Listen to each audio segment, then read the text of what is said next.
মৰমৰ ছাত্ৰ ছাত্ৰীসকল, তোমালোকলৈ প্ৰীতি আৰু শুভেচ্ছা জনাই আজি আমি আৰম্ভ কৰিবলৈ ওলাইছোঁ চতুৰ্থ শ্ৰেণীৰ পাঠ নম্বৰ 11। পাঠৰ নাম হৈছে ব্ৰহ্মপুত্ৰ।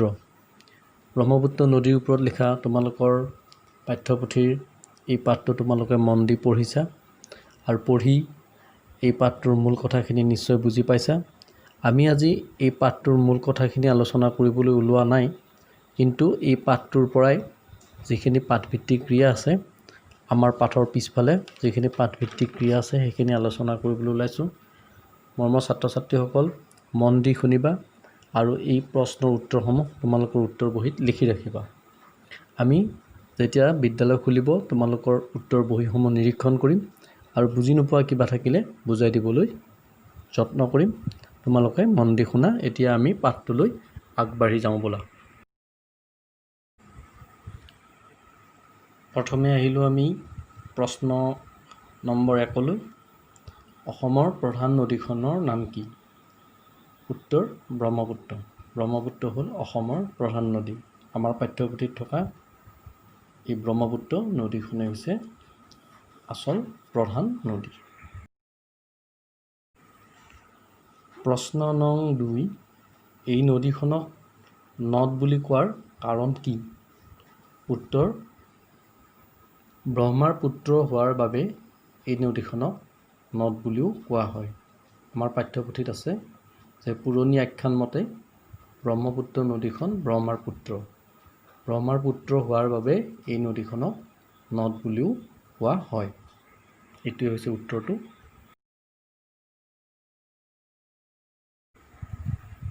প্ৰশ্ন নং 3, ব্ৰহ্মপুত্ৰ নদীখন ক'ৰ পৰা ওলাইছে? উত্তৰ হিমালয় পৰ্বতৰ মানস সৰোবৰৰ পৰা ওলাইছে। ব্ৰহ্মপুত্ৰ নদীখন হিমালয় পৰ্বতৰ মানস সৰোবৰৰ পৰা ওলাইছে। এইবাৰ আহিছোঁ প্ৰশ্ন নং 4লৈ। অসমত ব্ৰহ্মপুত্ৰ নদীক আমি আন কি নামেৰে জানো?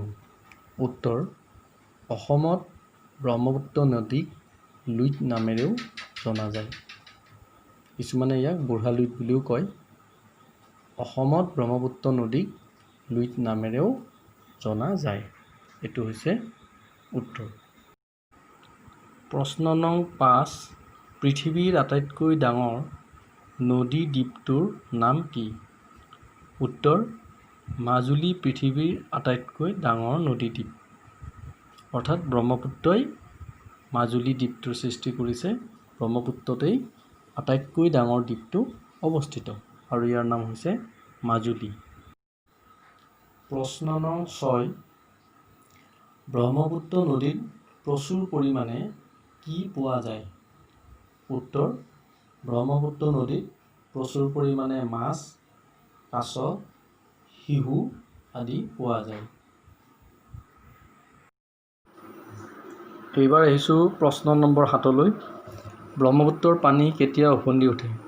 উত্তৰ বাৰিষা কালত হোৱা প্ৰচুৰ পৰিমাণৰ বৰষুণৰ বাবে ব্ৰহ্মপুত্ৰ উফন্দি উঠে। বাৰিষা কালত আমাৰ অসমত ধাৰাসাৰে বৃষ্টিপাত হয়। সেয়ে ব্ৰহ্মপুত্ৰৰ পানী ওপৰলৈ উঠি আহে, যাৰ ফলত ব্ৰহ্মপুত্ৰৰ আশে পাশে গোটেই ঠাইবিলাকত বানপানীৰ সৃষ্টি হয়।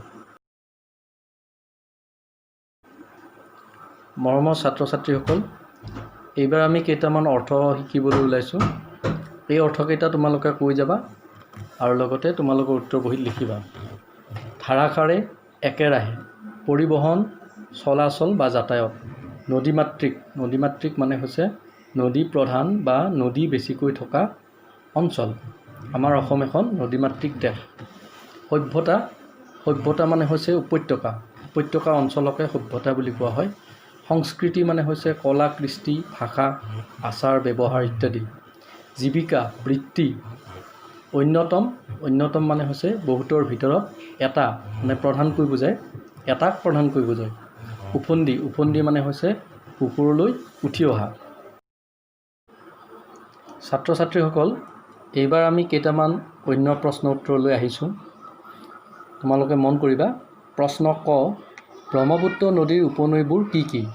উত্তৰ সোৱণশিৰি, কপিলী, দিচাং, দিখৌ, দিহিং, দিবং, ভোগদৈ, ধনশিৰি, ভৰলী, পাগলাদিয়া, মানাহ আই আদি হৈছে ব্ৰহ্মপুত্ৰ নদীৰ উপনৈবোৰৰ নাম। ইয়াতকৈও আৰু বহু উপনদী আছে। সেই উপনদীসমূহ আমাৰ পাঠত দিয়া নাই। আমি কেৱল পাঠত থকা উপনৈসমূহৰ বিষয়েহে আলোচনা কৰিলোঁ। এইবাৰ আহিলোঁ প্ৰশ্ন নং খ লৈ। ব্ৰহ্মপুত্ৰ নদীৰ পাৰত গঢ়ি উঠা 3খন নগৰৰ নাম লিখা। উত্তৰ: গুৱাহাটী, ডিব্ৰুগড় আৰু তেজপুৰ।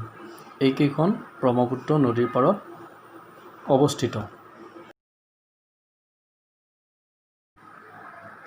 এইবাৰ আহিছোঁ প্ৰশ্ন নম্বৰ গ লৈ। গ প্ৰশ্নটো হৈছে ব্ৰহ্মপুত্ৰৰ ওপৰত থকা 3খন দলঙৰ নাম কোৱা। উত্তৰ: শৰাইঘাট, কলীয়া ভোমোৰা আৰু নৰনাৰায়ণ সেতু। অৱশ্যে ছাত্ৰ ছাত্ৰীসকল এতিয়া আৰু দলঙৰ সংখ্যা বাঢ়িছে। বগীবিল দলং, ঢলা শদিয়া দলং, ভূপেন হাজৰিকা সেতু বুলি কোৱা হয় আৰু নতুনকৈ শৰাইঘাটৰ দলংখন। এইকেইখন ব্ৰহ্মপুত্ৰৰ ওপৰত নতুনকৈ নিৰ্মাণ হৈছে, তোমালোকে জানি থবা। মৰমৰ ছাত্ৰ ছাত্ৰীসকল, এতিয়া আমি কেইটামান বৰ দৰকাৰী জানিবলগীয়া কথালৈ আহিছোঁ পাঠভিত্তিক। ক হৈছে পানীত ডুবিলে সহায় কৰে। পানীত ডুবিলে আমাক কোনে সহায় কৰে? তেওঁ কি বুলি কয়? ডুবাৰু বুলি কয়। নদীৰ ইপাৰ সিপাৰ কৰোৱাই কোনে কৰোৱাই? নদীৰ ইপাৰ সিপাৰ আমাক নাৱৰীয়াই কৰোৱাই।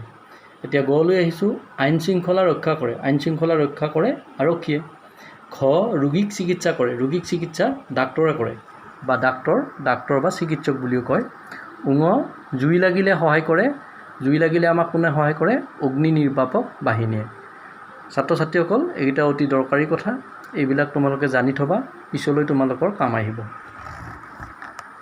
মৰমৰ ছাত্ৰ ছাত্ৰীসকল, তেনেহ'লে আমি আজিৰ পাঠ ইমানতে সামৰণি মাৰিছোঁ। তোমালোকলৈ পুনৰ প্ৰীতি আৰু শুভেচ্ছা যাচিলোঁ আৰু মোৰ পৰৱৰ্তী ভিডিঅ'সমূহলৈ তোমালোকক আগতীয়াকৈ সম্ভাষণ জনালোঁ। তোমালোকে পৰৱৰ্তী ভিডিঅ'সমূহ চাই থাকিবা। নমস্কাৰ।